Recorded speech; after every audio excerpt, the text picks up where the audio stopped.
in Genesis 10. Genesis 10. If you're watching this for the first time, we are studying the Bible differently. Um, we are meditating on the Bible. Girl, Miss Glam, thanks for joining. We are meditating on how many books? 7 books of the Bible, starting with the book of Genesis. We're going to move after that to the 4 Gospels: Matthew, Mark, Luke, and John, and then the book of Acts, because Matthew, Mark, Luke, and John tells us about the life of Jesus. It tells us who Jesus was with us. But the book of Acts tells us who Jesus is in us. And I feel I've done a video about this where I'm like, a lot of us, if you only study the 4 Gospels, you will miss the power that is in it. Because Matthew, Mark, Luke, and John, Jesus was with us. When someone was sick, Jesus had to be there physically. People had to come meet him, right? There was a man who came to meet Jesus, like he was far away. He had to travel a day's journey to meet Jesus because Jesus was restricted to a physical location when he was physically present with us, right? And so if you don't read the book of Acts, you will not see the transition that was made from Jesus being with us to Jesus now being in us. So the example I give is when Peter's mother-in-law was sick, Jesus had to physically walk into the house and touch her for her healing to happen. But after Jesus left, Jesus was now in Peter. And when Peter got to the gate called Beautiful, he saw a man who had been lame, and he said, "Such as I now have, rise up and walk." And so again, we're going to be starting with Genesis. We're going to go to the 4 Gospels to see how, Jesus was with us. And then we're going to move to the book of Acts to see how he transitioned from being with us to now being in us. And then we'll end it off with the book of Romans, right? And so we've been studying the book of Genesis. Yesterday we did Genesis chapter 9. Today we're in Genesis chapter 10. And it's an interesting chapter because I feel like this is one of those chapters most people skip over. There's this one, and then there is Matthew chapter 1, right? The genealogy of Jesus. Most people skip through those chapters in the Bible because it doesn't make sense, right? All you're seeing is this person gave birth to that person and gave birth to that person. It doesn't feel like there's wisdom in it, right? But what I'm trying to do with this Bible study sessions is to show you how to study the Bible in a different way, because God doesn't waste his words. If there's something in here, it has a purpose, right? God is purposeful. He is intentional. And so he doesn't waste words. If there's something in the chapter, for example, Leviticus is something that a lot of people shy away from. I shy away from it as well. But there's wisdom in there if you are willing to dig deep, right? So we're in Genesis chapter 10 now. And here it starts off with, this is the genealogy of the sons of Noah. And like I said, a lot of people will skip through this because, you're just seeing the descendants of his 3 sons, Shem, Ham, Japheth, who they gave birth to and whatnot. But by the end of this session, I'm sure you'll see a lot more. So stay tuned. But again, before we study any chapter in the Bible, we need to start with the end in mind.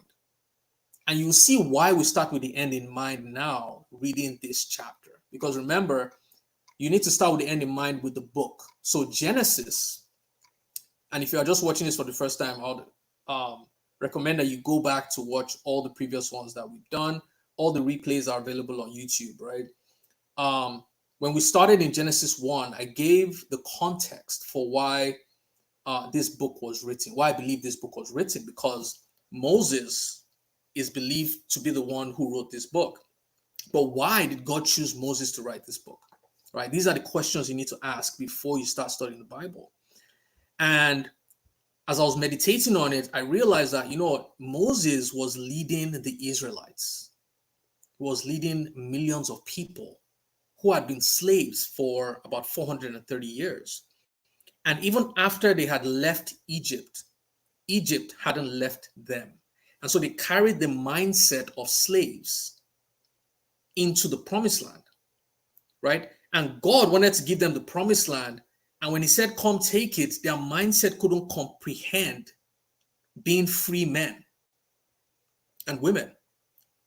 They had a mindset problem. They couldn't believe God enough to take over the promised land. And so God then says, you know what? None of these people will see or enter the promised land. Their children will have another chance. And so I believe this is the period where Moses then wrote down the book of Genesis, because at this point he's trying to restore the identity that you are not slaves. You became slaves, but your original identity was one of dominion, right? And so that is why right from Genesis 1, he then goes back to the creation story to show them their origin, right? Where their genes came from. And if you watch Genesis 1, if you look at the first 5 letters of Genesis, you see genes there, because it's the book of genes. It's the book of origins, right? And so now we go from Moses telling them, you know, God created Adam and Eve and showing them their whole entire lineage. Then we get to Noah, where God wipes away the entire world and then starts again. And then yesterday we spoke about how we ended with, you know, Noah had 3 sons. Noah had created a vineyard, got drunk, was naked. One of his sons comes in, Ham, sees his father naked, and instead of covering his dad, he goes and calls his brothers. And then when Noah wakes up and finds out what has happened, Noah then curses not Ham, but Ham's last child, Canaan. And I thought it was very instructive that all through chapter 9, it kept on referring to Ham's son. Let me see if I can find it. It kept on referring to it kept on saying Ham's son. Ham was the father of Canaan. It kept on saying that. And again, when you're studying the Bible, when you see things like that, it's very instructive. You need to pay attention, right? It's trying to draw your attention to something, because Noah was, or should I say, Ham was the father of 4 sons, but he kept on saying the father of Canaan. Remember, God wanted them to take the land of Canaan. So is there a correlation here? Is there something that Moses is trying to tell the Israelites here? And we're going to get to that in a second, right? But like I said, Noah curses Ham's son, his last son, Canaan. And it says that you will serve your 2 brothers. I don't know if you guys asked this question, but why Canaan? Ham had 4 sons. Why did Noah curse the last child? Why? Again, when we're studying the Bible, we want to ask questions. We're not just reading. We're asking why. We're asking why? Because, there's a guy I listened to, Apostle Rome, and it says God doesn't speak much, but he answers much. God doesn't speak much, but he answers much, right? When you ask God questions, he answers. You may spend time trying to hear from God. Try asking questions. He will answer. Maybe that's a word for someone today. God doesn't speak much, but he does answer much. So you need to get good at asking questions when you study the Bible. You need to get good at asking questions when you're communicating with him, right? And so that I believe has been one of my biggest things. Obviously, the Holy Spirit prompts me. It's like there's something here, and then I begin to ask. But you need to get good at asking questions.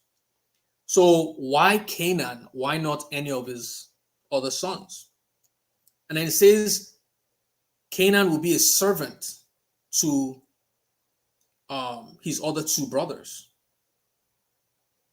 And I'm seeing a similarity here between when God judged the enemy, and it says there will be enmity between your offspring and the woman's offspring.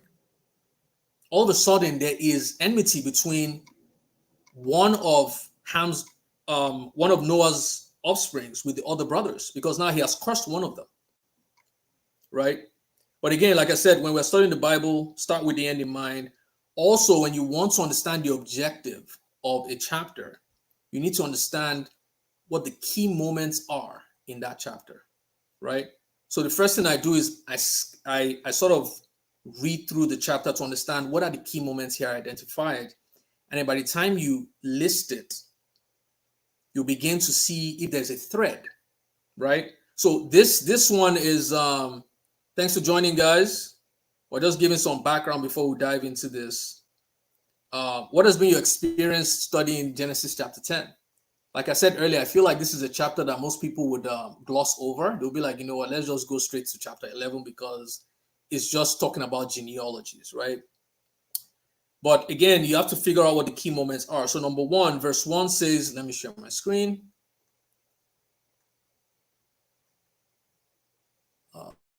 1 second. Just realized my laptop actually restarted. Okay, so Genesis chapter 10. Let's go. So key moments, we're looking for key moments, right? Verse 1 says, this is the account of the families of Shem, Ham, and Japheth, the three sons of Noah. And many children were born to them after the great flood. Yeah, girl Miss Glam is saying the Bible mentions sons and not daughters. Is there a possibility of Noah having daughters? Of course. Actually, that's an interesting question. We only hear of three sons going into the boat. We don't see daughters there.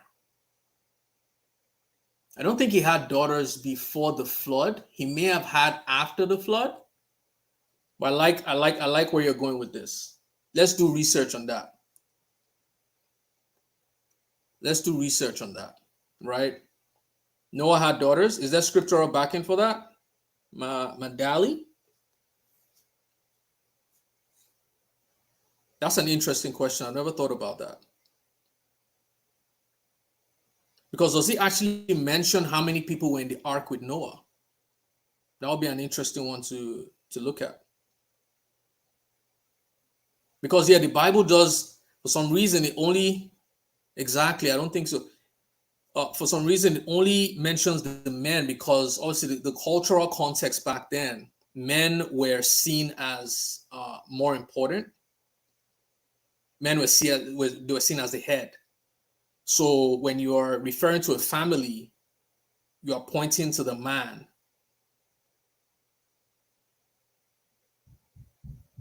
But again, we're trying to figure out what the key moments are here. Number one is talking about the genealogy, that's verse 1. And then it goes on to tell you the descendants of each of the sons. And then at the very last verse, it says, these were the families of the sons of Noah according to their generations in their nations. And from these, the nations were divided on the earth after the flood. So it's interesting. This chapter actually gives us the genesis of where we've all come from.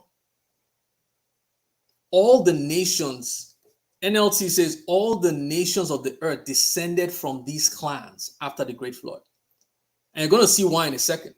Every single one of us descended from these three men or these three families, right? And so let's go back to verse 1. Let's use NKJV for this one, right? And there's something I want to show you guys here, because whenever you see a chapter like this, names are very significant. Names are very significant because names are very symbolic. The meaning of a name could be indicative of something that happened in that time, because people used to, like, names were prophetic, right? When you name a child, you are sort of prophesying into that child's life of what that child is going to be. Or when people make the mistake of naming their child based on their situation, for example, what's his name? Um, the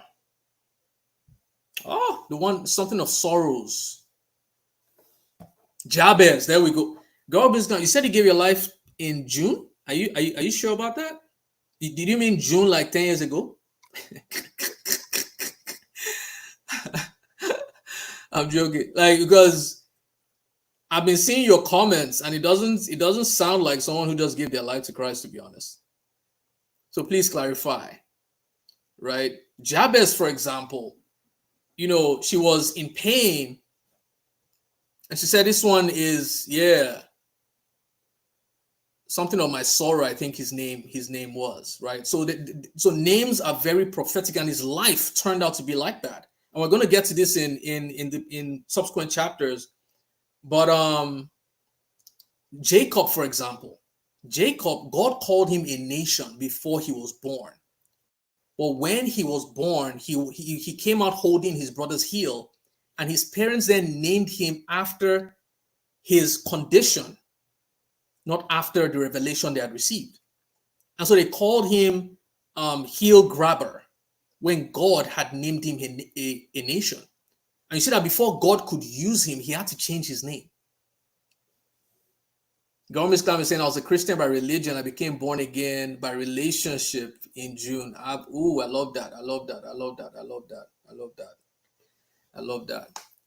Man, I pray that your salvation story will be permanent in Jesus' name, man. God will perfect everything concerning you. I love the growth I'm seeing in you. Stay encouraged, stay committed. That's the word I have for you. So now let's let me see if I'm missing anything here. So again, now that we know we have the background story for why Moses is writing this book. He's trying to restore the identity of the Israelites. He's trying to show them that Canaan, even though they are giants on this land, we can take them. We can possess this land, right? And so that is why this chapter and the previous chapter was very instructive, because there's a reason why Moses was very specific that Canaan was the one who got cursed. And guess what? Canaan then ended up living on the promised land that God had positioned the children of Israel to take over. And so is it possible that Moses is trying to tell the Israelites at this point that you are dealing with cursed people? God has blessed you, but he has cursed them. Their lineage is cursed. And when a blessed man goes against a cursed man, what happens? So is it possible that he's trying to reframe their mindset that even though they are blessed, the same way David saw that Goliath, even though Goliath was a giant, the fact that I am circumcised and he isn't circumcised means that he's done. Are you guys seeing that? Because it was there was a lot that happened that wasn't written. Moses was very specific with what he was writing. He was very specific because of the audience he was writing to. He was trying to pass a message across. He was trying to do something. He was trying to produce a result in them. And so you see, we get to Genesis chapter 10. Now he's talking about the genealogy of these three sons, because he's trying to then show them where they've come from and where their enemy has come from. When we get to chapter 11, you see that it then breaks down where Abraham came from, their father. But in chapter 10, he's trying to show where these three sons had come from. Right? And so now verse 1 says, now this is the genealogy of the sons of Noah, Shem, Ham, and Japheth. Now, we're going to go into the root meanings of these words. Because like I said, names are prophetic. Names come to show us or give us more information about who these people could have been, right? This is going to shock a lot of you, and this may be a bit triggering for some, to be honest. But let's give it a shot. It's Bible, man. even for me, like when I read it, I'm like, oof, like there's some things that hit me different. I'm like, oof. And you're going to see why in a second, right? So Genesis 10, let me make sure that you're seeing my screen. All right, cool, cool, cool, cool. So now let's look at the root meanings of the meaning of their names, right? So the first son was Shem. Shem means name, right? Doesn't really mean much. It just means same, like name. And then another expression of it is like a son of Noah. So it just means name. Why did he name him name? I don't know. That was his first son as well. So I've seen other places where it's like the eldest son of Noah, the progenitor of the Semitic tribes. So his name means name. Very creative, Noah. Love it.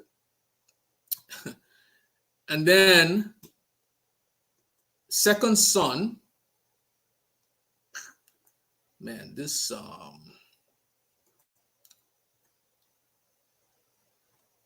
hold on. Second son is, hold on.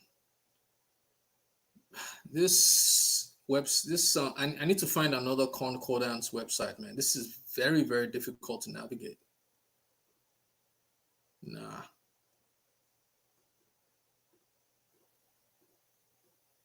One second, guys. I want to show you on the screen. I have it written down, and maybe I'll just do that, and you can go check it out after. But Shem means name. Guess what Ham means?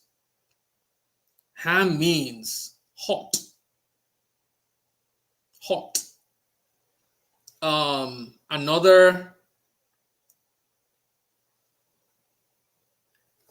means hot, and then Japhet means expansion, right? So the first one is name, hot, and expansion.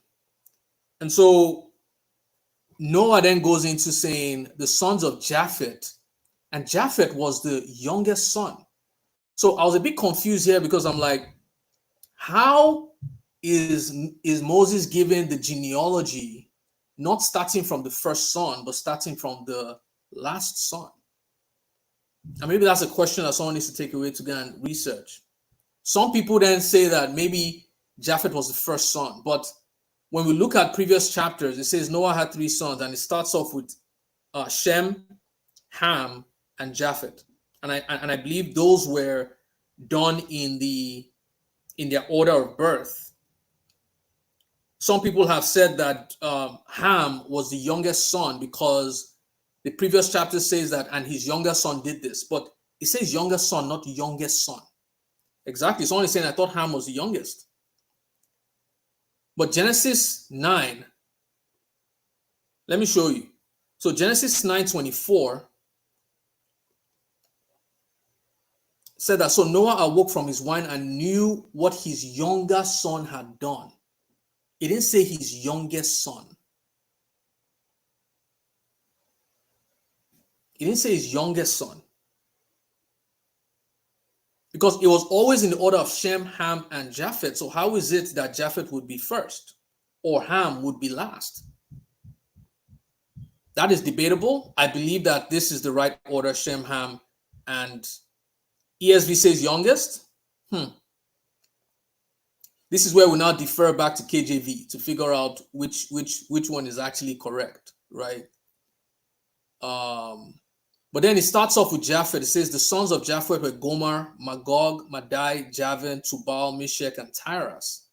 It then says in verse 3 that the sons of Gomer were Ashkenaz, Riphat, and Togama, and the sons of Javan were Elisha, Tarshish. Tarshish. Does Tarshish sound familiar? Saul of Tarshish, right? So this is where you need to, don't just read out the names, like try to see if you can, connect the dots between these names and maybe things that you've heard at some point, right? Kittim and Donanim. But it's interesting because Japhet gave birth to 7 sons, but we only see the descendants of 2 sons. Why? Why? Why did Moses only pick two of his sons to really, flesh down their descendants? That's a question that someone needs to take off. But these are questions we need to ask when we're studying the Bible, right? And what I wrote down when I was studying this was, many are born, but few are known. Many are born, but few are known. What's your life going to be remembered for? Are you just going to be like, what's his name? The oldest guy who lived, and all we heard about him was that he died at 900 or something. A lot of these guys, he gave birth to seven sons. Only two were picked out to drill down. Right? Many are born, but few are known. What is your life going to represent when you leave? What contributions are you going to bring to the earth? What contributions are you going to be known for? Right? Are you going to be like one of the sons that were named, but nothing was said after? Right? And then verse 5 says, from these, the coastland peoples of the Gentiles were separated into their lands, everyone according to his language, according to their families, and according to their nations. So that's Japheth. Exactly. Someone is saying maybe because the clans came from them, not the others. I like that. Yep. But why? Why theirs and why not the others? Why not the other sons? Verse 6 now goes into the sons of Ham, were Cush, Mizraim, Put, and Canaan. Now, this is where things get interesting. Because again, names are symbolic. Who can guess what Cush means?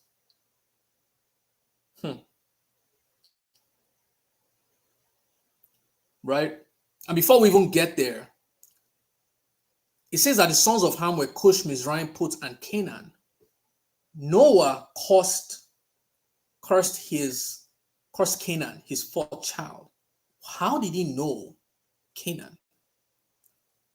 It means that Ham had already given birth to all his children when Noah cursed him.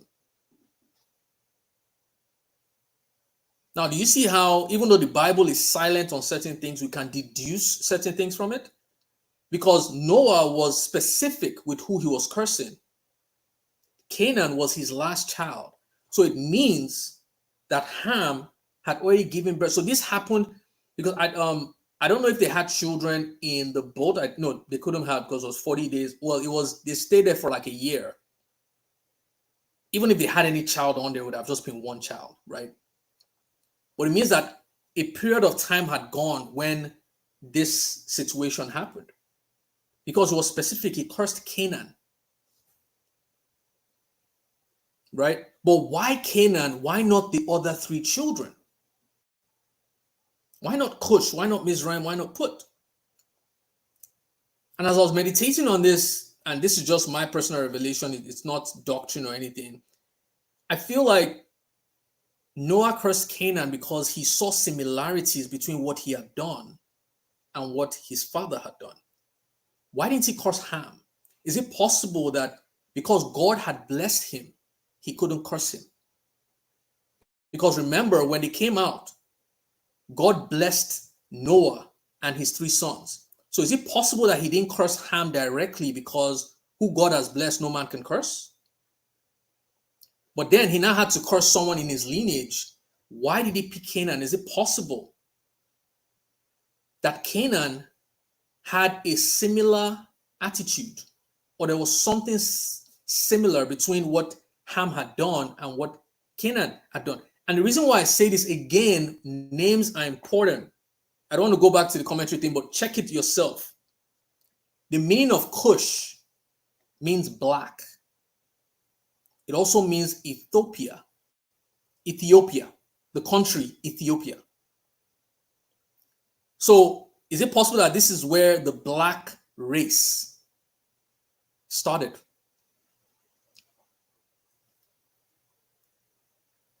because names are prophetic, names are descriptive. Cush was named black, and it also means Ethiopia. Guess what? Mizraim, his second son, means dual of, and also says upper and lower Egypt.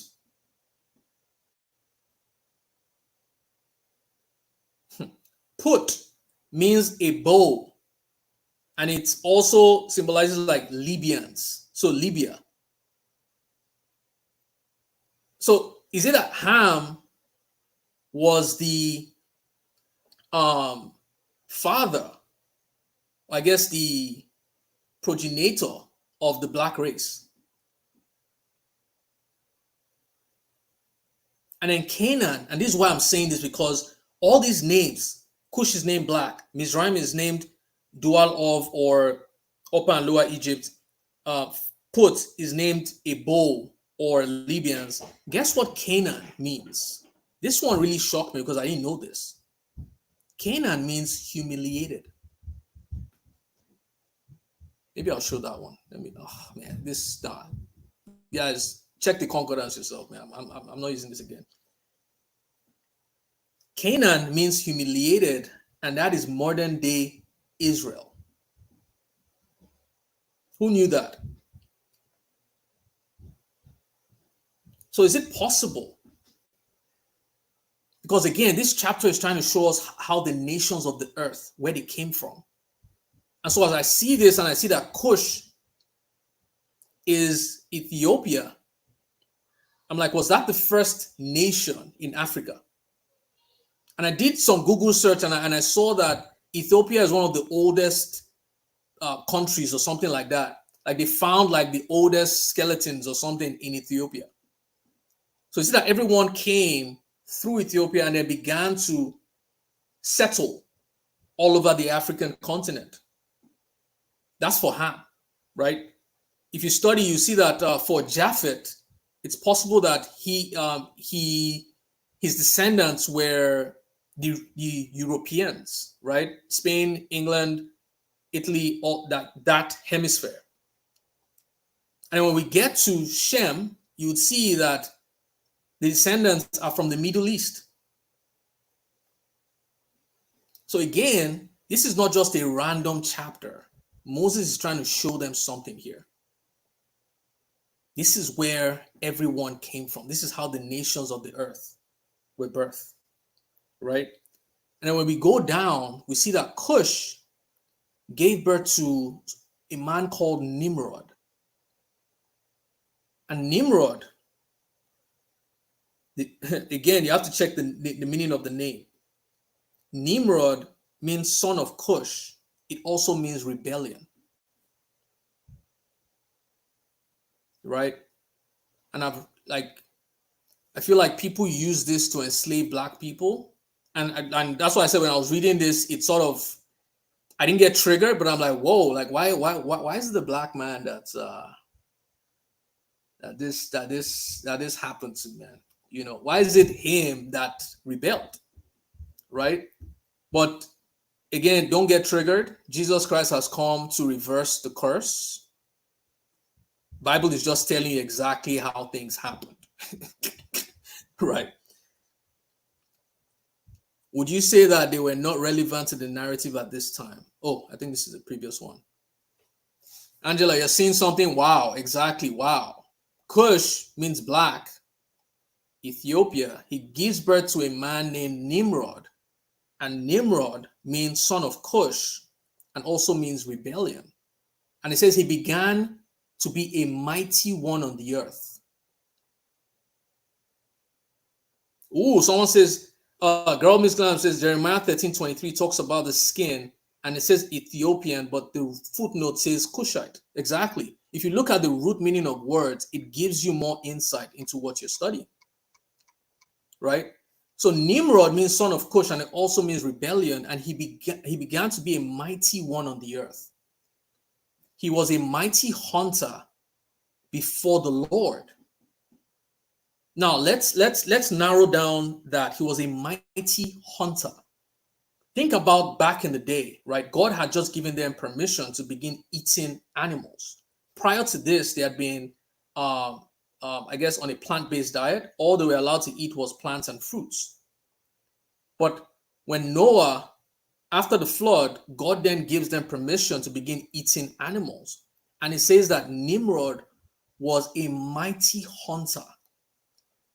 Back then, survival was critical, and you needed to eat to survive. Now, if this guy is a mighty hunter, it means that he is good at capturing animals, killing. Like he was.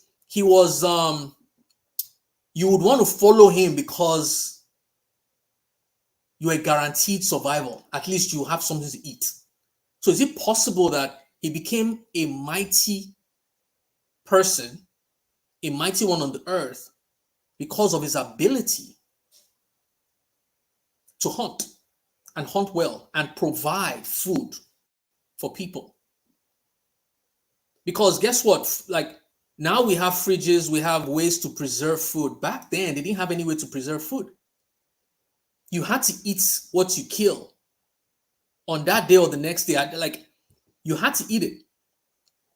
Which is why Esau and Jacob, when we get to that story, Esau had to sell his birthright because he's like, man, I'm tired. Whatever I caught yesterday or 2 days ago, I don't think they used to eat every day back then. They used to fast a lot. But it's like, for me to eat, I need to kill what I'm going to eat. Jacob, on the other hand, was a farmer. Right? And so when we see mighty hunter, I just want to point that out. Like, don't just gloss over mighty hunter. Try to figure out, why is this here? Why is it qualifying who he was? It's also possible that he wasn't just hunting for food, that he also, because his name also means rebellion. So again, I don't want to get into that, but therefore it is said he became so great that he became a proverb. People used to, use his name as a tagline.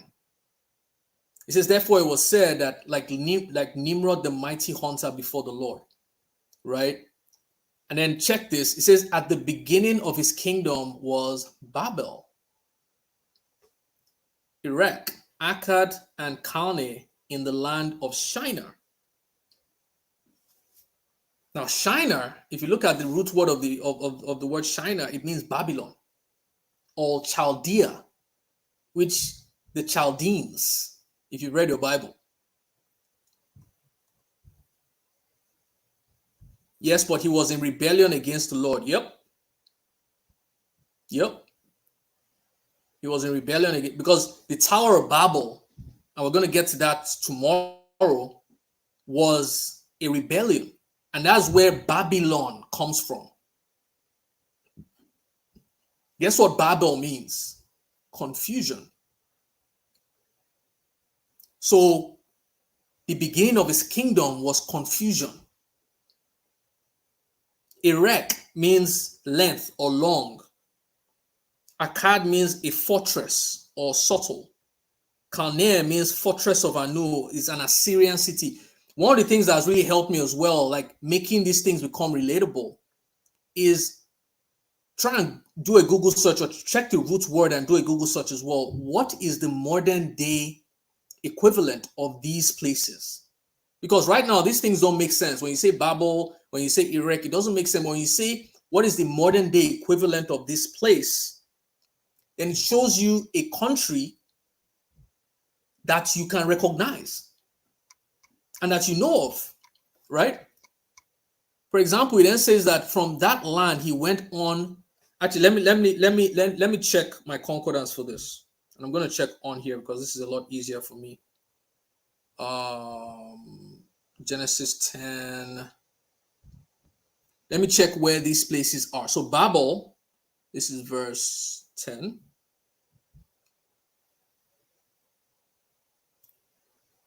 Babel, it says the Babylonian Empire. It says situated on the Euphrates. Now, where is that? So do a Google search, modern day Babylon. It says Iraq. So you see that when you're studying about, like, you just see Babylon, and you're like, where is this? It seems foreign.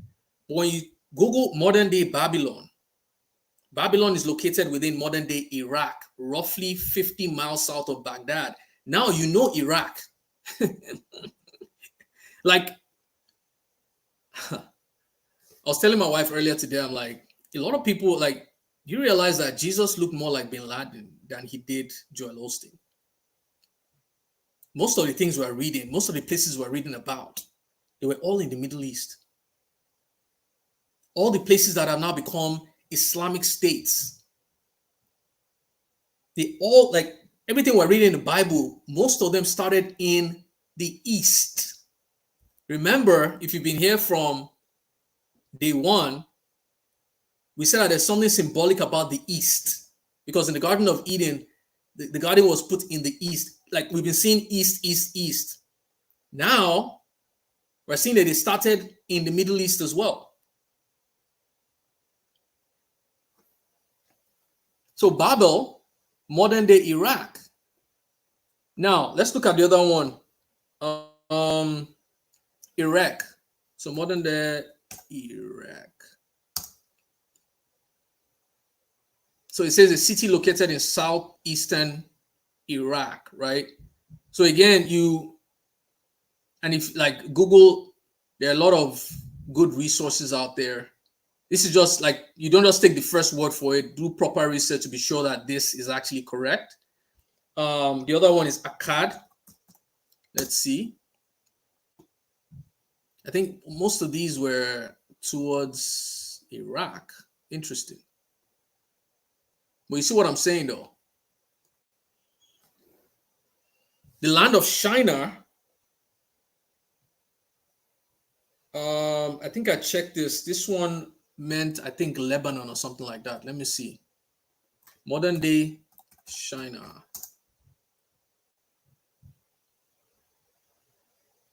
No, I don't think. I think it was Nineveh that was Lebanon.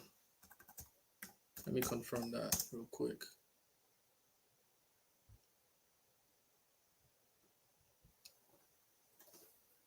But yeah, as in, it's very, very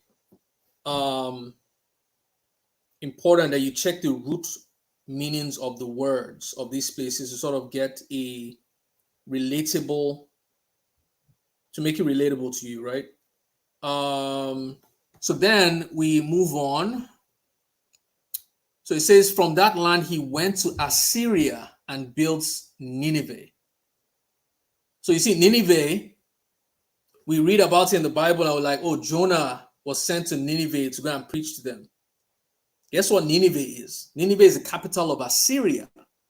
Assyria at that time was Iraq, Iran, Kuwait, Syria, and Turkey. That was that land. So Nineveh was a big place.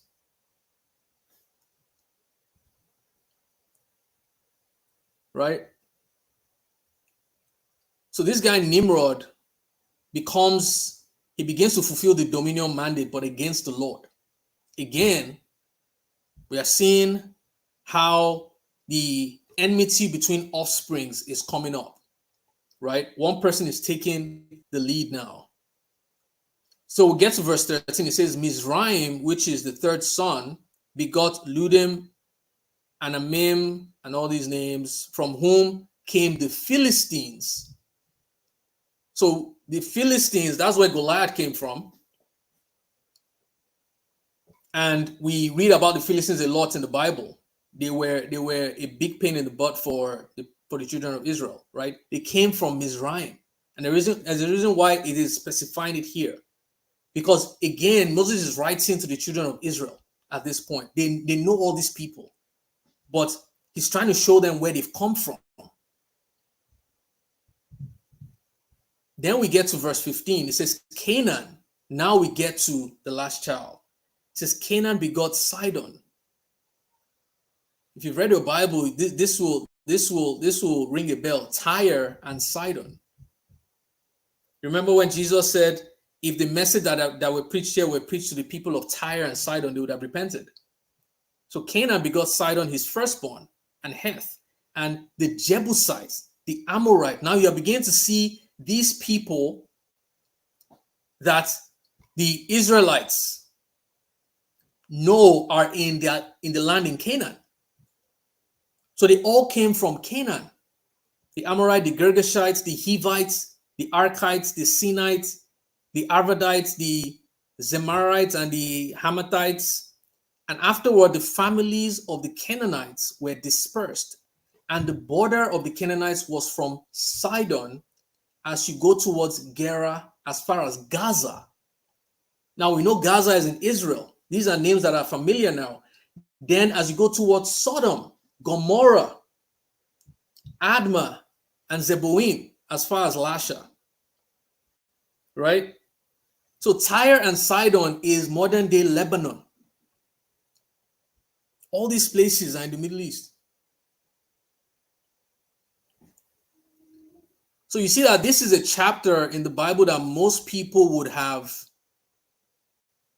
Someone is saying, question, was it hunting humans? I've read some places where it says that, but I can't verify. It's possible. But I mean, when you look at the root word hunter used there, it doesn't say, it does say it was a warrior as well. Mighty hunter. Another translation says it was a warrior. But the root meaning for the word hunter means to catch food. Yeah, to the chase. Venison. It's all referring to food here, right? So I'm just going to go with what the root meaning is and not try to add anything in there, because I feel like this is how I've read places where it's like these are the, people can read the Bible and justify different things, right? People have read this and used this to justify slavery and why black people should be enslaved because they were part of the cursed son. But that's not what it's saying here. Canaan was the one that was cursed, not Cush. Right? And maybe that's why the Israelites they've gone through a lot as a people, right? They've been one of the most enslaved nations in the world, even more than black people, if I may say so. Right? But they've been able to overcome. And I think that is where we need to get to as a race, as a people. It is to, because the way I see it, and again, I said this might be triggering for some people, but this is like, we're speaking Bible here, and what is, like, as human beings, there are two ways to look at things. There are empowering thoughts, and then there are disempowering thoughts. There are thoughts that keep you victimized, and there are thoughts that make you victorious. And my thing is, things have happened in our past, but which belief system is going to take us to our future? Are we going to keep dwelling on the past and blaming for what happened? Or are we going to pick on a new belief system that takes us to where we actually want to go to? We cannot change the past, but we can change the future. And I believe the Israelites have shown that. The Bible is replete with so many instances where they were enslaved, and they will come back, they were enslaved. But everywhere that every time they would come back, they would build again. They weren't focusing on what happened. They were focused on what will happen. So which thoughts are driving you? Disempowering thoughts or empowering thoughts? Right? Let's move on. So where are we? So now, it's spoken about the children of Ham. These were the sons of Ham according to their families, according to their languages. So again, we're seeing here that they had their own languages. But when we get to chapter 11, we see that everyone was speaking with one language. So is it possible that this happened after, or is chapter 11 happening before this? We're going to get to that tomorrow. Verse 21 then goes on to Shem, the oldest son. It says, and children were born also to Shem, the father of all the children of Eber, the brother of Japheth, the elder. Again, I think this is why people think Japheth was the oldest one. But again, the brother of Japheth, the elder, Let me see how that is said in NLT to see if that makes it simpler to understand. So this is verse 21. It says, sons were also born to Shem, the older brother of Japheth.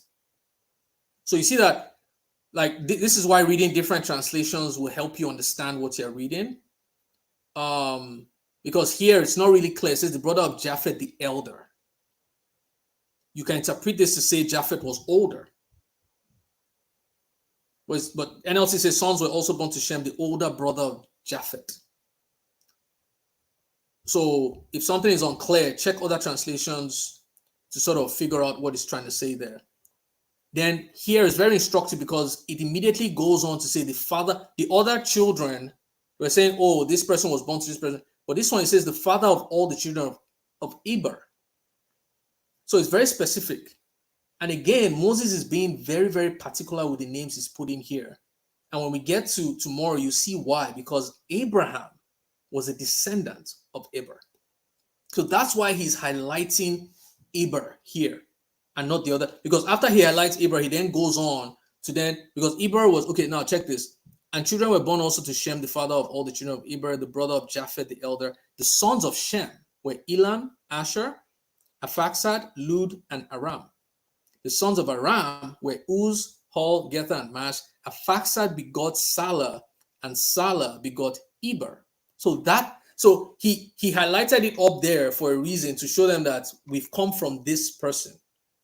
But now let me explain how this person actually came, right? And it then says, to Eber were born two sons. The name of one was Peleg, for in his days the earth was divided, and his brother's name was Joktan.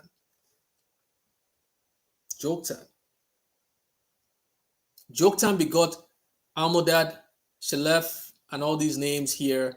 And all these were the sons of Joktan. And their dwelling place was from Misha as you go towards Sephar. If you check where Misha, modern day Misha and Sephar is today, Saudi Arabia.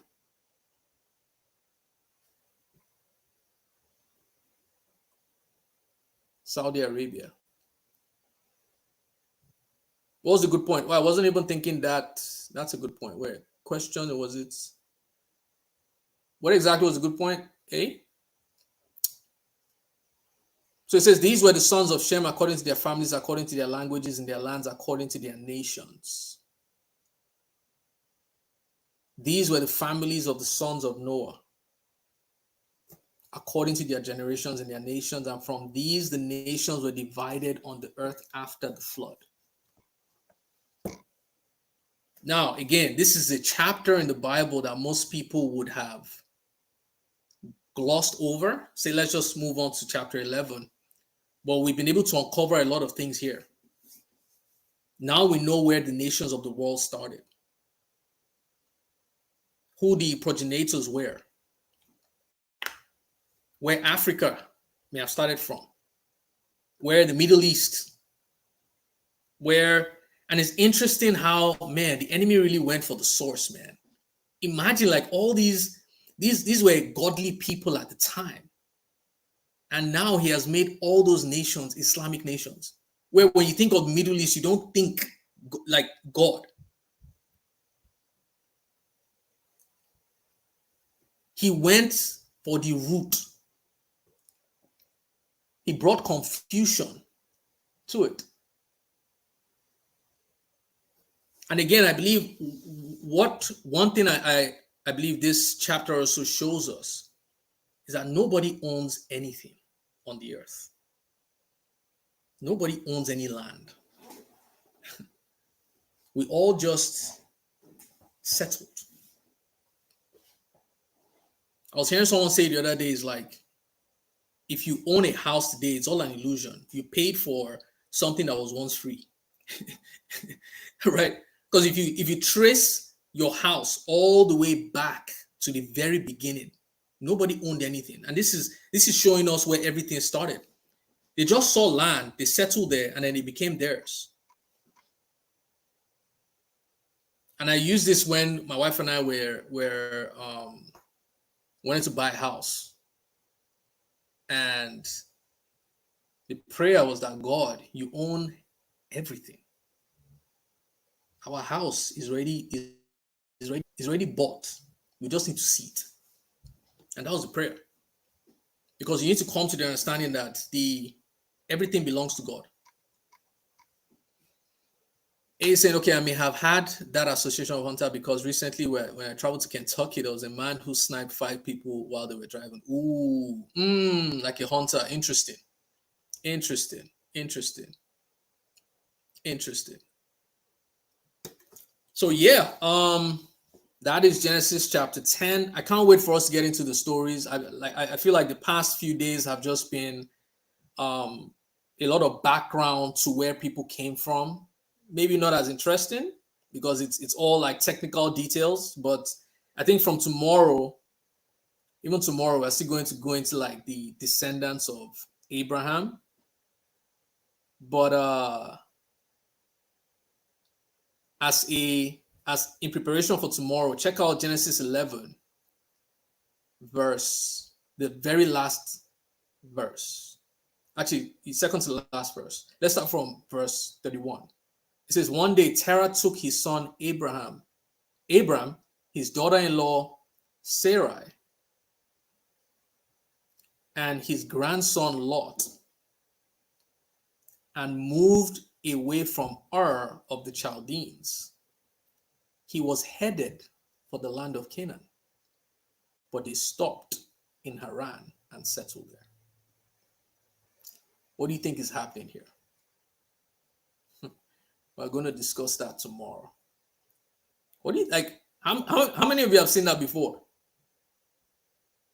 Abraham's dad was headed for the land of Canaan, but stopped in Haran and settled there. What do you think? Why was he heading there? Go on, I want you guys to go read chapter 11, and we're going to come back tomorrow to discuss this. What do you think happened there? Whew, the Bible is interesting, man. It's kind of hard to talk and text and drive at the moment. Okay, cool. We've had a quiet day today. What's going on YouTube? What's going on TikTok, man?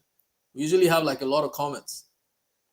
Today's was, I guess, very technical. Maybe a bit triggering for some because it is what it is, man. It's not about where you started. It's not about how you start, it's about how you finish. You know, you could have a very bad lineage, you could have come from something bad, but it doesn't mean you need to finish the way it started. Jesus has come to change the narrative, to change your story. And that's why I'm like, I can't change what happened, but I can, and I'm responsible for the present and the future. I'm responsible for what I can do today. I'm responsible. Right? So it doesn't matter where it started or how we started. It matters how you finish. Right? And Jesus has come to equalize and to cancel your past and to reframe your story for good. Right? So yeah. So guys, I'll see you tomorrow, same time, 6 to 7 p.m. Eastern Standard Time. In the community, we're going to be having a group coaching session between 4 to 5:30. I'll get a 30-minute break, and then I come and do Genesis 11 with you guys. So if you want to join the community, check out the link in bio. Check out the description of this video as well. See you guys tomorrow. Take care. Have a great weekend. Bye.